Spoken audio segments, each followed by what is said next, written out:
हम strings basic की बात करेंगे, जो टेक्स्ट से डील करेंगे यानी कि हम इस सेशन में। तो अब तक हमने देखा है कि हम डबल कोट्स या सिंगल कोट्स बहुत तरीके से टेक्स्ट को डिक्लेयर कर सकते हैं। तो जैसे हमने यहाँ पे ऑरेंजेस डिक्लेयर करते हैं XYZ, तो हमने डबल कोट्स का यूज किया था। हम चाहे तो सिंगल कोट्स भी कर सकते हैं, हमें सेम आउटपुट आएगा। आप चाहे तो करके देख लेते हैं। लेट्स से मैं इसको सिंगल कोट से चेंज कर देता हूँ और फिर हम इसका आउटपुट प्रिंट करके देख लेते हैं। आप देखेंगे आपको सेम आउटपुट मिलेगा। ठीक है, तो दोनों तरीके वायबल हैं, आपको परेशान होने की जरूरत नहीं है, आप आउटपुट एग्जैक्टली सेम आएगा। तो ये एक बात नोट करने वाली है।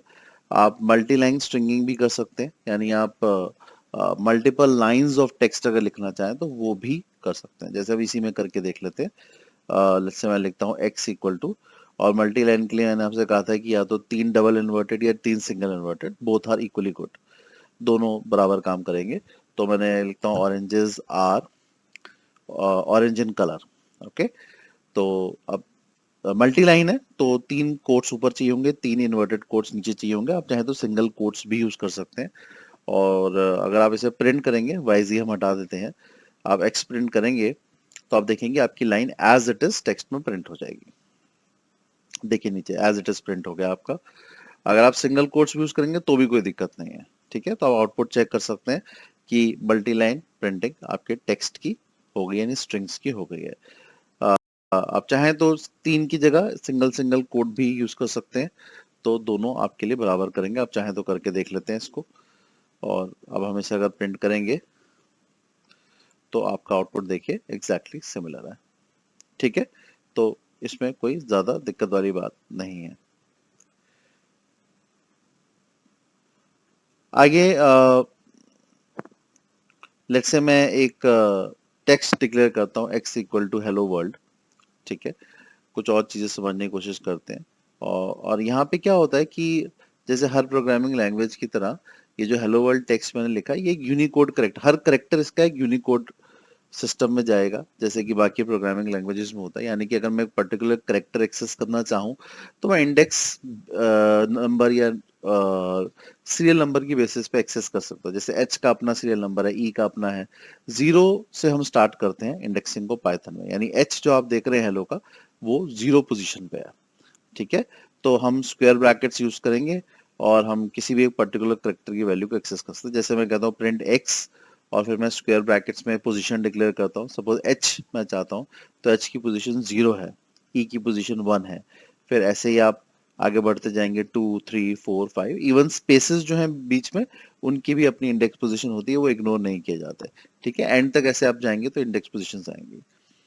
तो मैं लिखता हूँ प्रिंट x और मैं स्क्वायर ब्रैकेट में लोकेशन देता हूँ 0, तो पाइथन अपने आप मुझे h वैल्यू आउटपुट में दे देगा, क्योंकि h 0 पोजीशन पे बैठा है। ठीक है,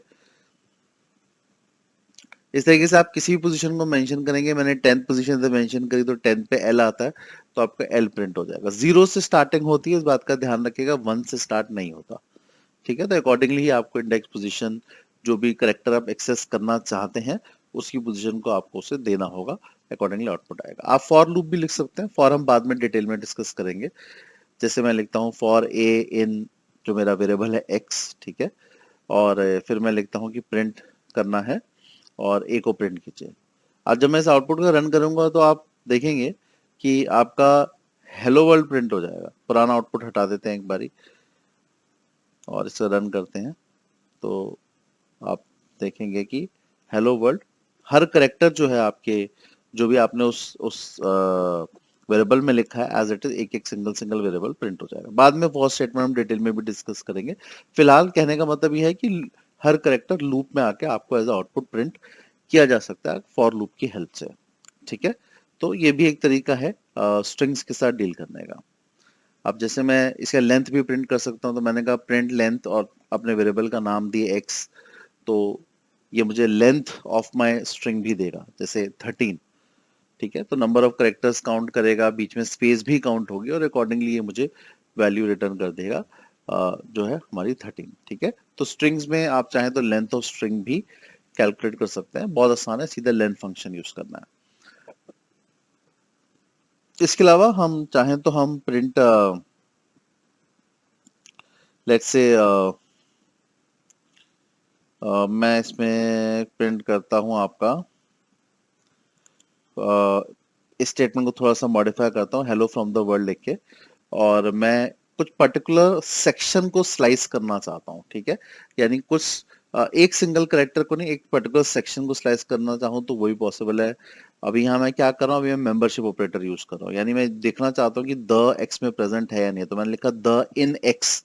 इन मेरा एक मेंबरशिप ऑपरेटर हो गया जो मुझे बताएगा कि ये वर्ड यहाँ मेरे वेरिएबल में एग्जिस्ट करता है नहीं करता, करेगा तो ट्रू आया जैसे कि आपने देखा भी, ठीक है। तो ये मेंबरशिप ऑपरेटर्स होते हैं, यानी इनसे आप मेंबरशिप ऑपरेटर चेक कर सकते हैं। आप देख सकते हैं कि एक पर्टिकुलर वर्ड, लाइक मैंने लाइक वर्ड टेक्स्ट किया तो मैंने टेस्ट करने में इसने फॉल्स दिया, यानी ये लाइक वर्ड मेरे इस हेलो फ्रॉम द वर्ल्ड में एग्जिस्ट नहीं करता। तो इन एक मेंबरशिप ऑपरेटर है, आप बहुत आसानी से चेक कर सकते हैं कि कोई पर्टिकुलर वर्ड आपके स्टेटमेंट में यानी स्ट्रिंग में लाई करता है या नहीं करता। अगर करेगा तो वो ट्रू देगा, नहीं करेगा तो वो फॉल्स दे देगा, ठीक है। तो ये भी एक अच्छा तरीका है चेक करने का, ठीक है। तो मेंबरशिप ऑपरेटर। अब आगे हम स्लाइसिंग की बात करते हैं, जो बीच में थोड़ा सा मिक्स हो गया था। स्लाइसिंग में हम क्या कर सकते हैं, हम एक पर्टिकुलर सेट ऑफ कैरेक्टर्स को स्लाइस करके अलग कर सकते हैं अपने स्ट्रिंग में से। जैसे हेलो वर्ल्ड में से मैं बोलूं कि मेरे को ELL सिर्फ ये 3 चीजें प्रिंट करनी है, या LLO, तो मैं मेरा जो पहला एल है उसकी पोजीशन 2 है, ठीक है, और मैं एंडिंग पोजीशन 5 दे रहा हूं, तो अब देखिए मेरा LLO प्रिंट हो जाएगा, ठीक। जो ये सेकंड आर्गुमेंट आप मेंशन करेंगे ये पोजीशन एक्सक्लूड हो जाती है आर्गुमेंट में से, तो उस अकॉर्डिंगली पोजीशन डिक्लेयर कीजिएगा। ये 5 पोजीशन एक्चुअली इस कॉमा की है, तो वो एक्सक्लूड हो रहा है, वो आउटपुट में प्रिंट नहीं होगा, ठीक है। तो ये इंपॉर्टेंट है, जब भी आप स्लाइस करें ये रेंज ऑफ स्लाइस दे, तो जो भी सेकंड आर्गुमेंट आप डिक्लेयर करेंगे वो हट जाता है। अब जैसे मैं :5 कर दूं तो इसका मतलब वो सारी वैल्यूज लेगा 5th इंडेक्स तक, ठीक है। अगेन 5th वैल्यू प्रिंट नहीं होगी, 5th पोजीशन की वैल्यू प्रिंट नहीं होगी। सपोज मैं लास्ट तक सारी प्रिंट करना चाहता हूं तो मुझे सेकंड आर्गुमेंट देने की जरूरत नहीं है, मैं सिर्फ पहला आर्गुमेंट दूंगा। तो LLO वर्ल्ड देखिए प्रिंट हो गया, यानी उसने सेकंड इंडेक्स पोजीशन से शुरू करा और वो एंड तक चला गया। तो ये भी एक तरीका है, अगर मैं स्ट्रिंग को स्लाइस करना चाहूँ बिगनिंग से या एंड तक। दोनों कोड्स मैंने आपको बता दिए, दोनों कोड्स आप आसानी से यूज कर सकते हैं बिना किसी दिक्कत के, ठीक है। तो ये स्लाइसिंग का कॉन्सेप्ट है। बस याद रखिएगा कि जब आप सेकेंड आर्गुमेंट डिक्लेयर करेंगे तो नहीं होता। आप नेगेटिव स्लाइसिंग भी कर सकते हैं, यानी उल्टा शुरू होंगे तो -1 से होगा, -1 फिर ये D हो गया -2 फिर L हो गया -3, ऐसे स्लाइसिंग चलेगा रिवर्स में। तो रिवर्स में भी आप डिक्लेरेशन दे सकते हैं, जैसे मैं यहाँ डिक्लेरेशन देता हूँ -5 और फिर हम डिक्लेरेशन -2। तो अब ये -5 मतलब ये आपका -5 से शुरू होगा, यानी O से शुरू होगा, -1 -2 -3 -5, यानी O से शुरू होगा और -2 तक। -2 मतलब आपका D -2 पोजीशन पे है, ठीक है। आपका D जो है -2 पोजीशन पे है, तो ये ORL आपको प्रिंट करेगा क्योंकि लास्ट आर्गुमेंट इग्नोर हो जाता है। तो ये ORL आपने प्रिंट कर दिया, D -2 पे था तो मैंने बोला लास्ट आर्गुमेंट पोजीशन पे जो भी वैल्यू होगी वो इग्नोर हो जाएगी आउटपुट में से, तो इसलिए सिर्फ ORL प्रिंट होगा, D प्रिंट नहीं होगा, ठीक है। इस तरीके से हम कुछ और चीजें कर सकते हैं। लेट्स से मैं अपर करना चाहूँ, मैं कहता हूँ x डॉट अपर, ठीक है। अपर इसका इंटरनल आर्गुमेंट कुछ नहीं होगा, तो आप देखिए मेरा सारा का सारा टेक्स्ट अपर केस में कन्वर्ट हो जाएगा। ये एक और फंक्शन आप स्ट्रिंग्स के साथ यूज कर सकते हैं। सिमिलरली आप लोअर भी यूज कर सकते हैं, तो सारा का सारा आपका टेक्स्ट जो है वो लोअर केस करेक्टर में शिफ्ट हो जाएगा। तो अपर और लोअर ये भी दो तरीके के फंक्शंस है जो आप अपने यूज कर सकते हैं, ठीक है, स्ट्रिंग्स के साथ। अब लेट्स से मैं कुछ और चीजें करता हूँ, जैसे मैं x dot strip function use करता हूँ, ठीक है, अपने हेलो वर्ल्ड का आर्गुमेंट, और आगे देखिए मैंने स्पेस दिया हुआ है बहुत सारा। तो अभी क्या होगा इससे, जब मैं इस कोड को रन करूंगा तो हेलो वर्ल्ड और आगे के सारे स्पेस अपने आप रिमूव हो जाएंगे, ठीक है। सिंपल सा कोड है। तो स्टेप से आपके सारे वाइट स्पेसेस जो हैं वो रिमूव हो जाएंगे, ठीक है। आप फर्दर टेस्ट कर लेते हैं। अगर सपोज मैं स्ट्रिप नहीं यूज करता हूँ, मैं सिर्फ प्रिंट एक्स करता हूँ, तो आप देखेंगे कि वाइट स्पेसेस जो हैं वो मेरे आउटपुट में प्रिंट होंगे। तो स्ट्रिप से आप ये जो है ये कमांड कर सकते हैं। इसके अलावा हम और भी चीजें कर सकते हैं। अ, तो स्ट्रिप से मैंने आपको दिखा दिया कि किस तरीके से अपनी वाइट स्पेसेस आपकी रिमूव हो जाएंगी। तो ये एक अच्छा कमांड है जो यूज किया जा सकता है अपने स्ट्रिंग्स को मैनिपुलेट और एडिट करने के लिए, ठीक है। रिप्लेस कर सकते हैं, यानी आप किसी पर्टिकुलर कैरेक्टर को रिप्लेस करना चाहें, सपोज मैं एच को वाई से रिप्लेस करना चाहता हूँ, तो मेरा पहला आर्ग्यूमेंट हो गया एच और दूसरा आर्ग्यूमेंट हो गया जिससे मैं उसे रिप्लेस करना चाहता हूँ वाई। तो मैं बेसिकली येलो वर्ल्ड आउटपुट चाहता हूँ। तो और अब मैं इसको अगर रन करूंगा तो प्रिंट एक्स अगर हम करते हैं तो आप देखेंगे कि येलो वर्ल्ड की बजाय ये एक्चुअली येलो वर्ल्ड हो जाएगा। ठीक है, तो रिप्लेस अगेन बहुत पावरफुल फंक्शन है पाइथन के अंदर। स्ट्रिंग्स को अगर आप मैनिपुलेट या ट्रांसफॉर्म करना चाहते हैं किसी भी फॉर्म के अंदर, तो आपको बताना पड़ेगा पहला आर्गुमेंट कि आपको क्या रिप्लेस करना है और दूसरा कि आपको किससे करना है। ऐसे आप स्प्लिट यूज करते हैं तो आपको स्प्लिट में कंडीशन देनी पड़ेगी किस बेसिस पे स्प्लिट होगा। सपोज मैं कहता हूँ कि मैं कॉमा की बेसिस पे अपना टेक्स्ट स्टेटमेंट स्प्लिट करना चाहता हूँ, तो आप देखेंगे कि हेलो और वर्ल्ड दो अलग अलग वर्ड बन जाएंगे जो अभी एक सिंगल स्टेटमेंट है।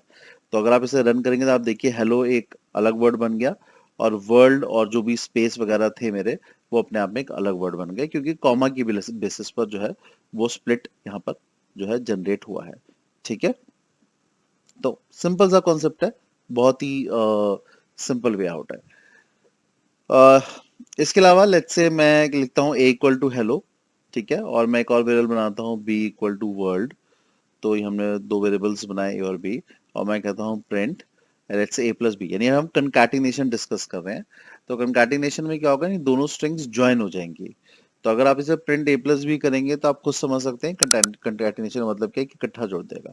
स्पेस के लिए आपको ऐसे बीच में दो इन्वर्टेड कॉमर्स के बीच में अलग से स्पेस देना होगा, तो हेलो वर्ल्ड विथ स्पेस आएगा। अगर आप ये स्पेस नहीं देंगे तो क्या होगा, हेलो वर्ल्ड आपस में चिपक के आएगा, यानी एक सिंगल वर्ड की तरह आएगा।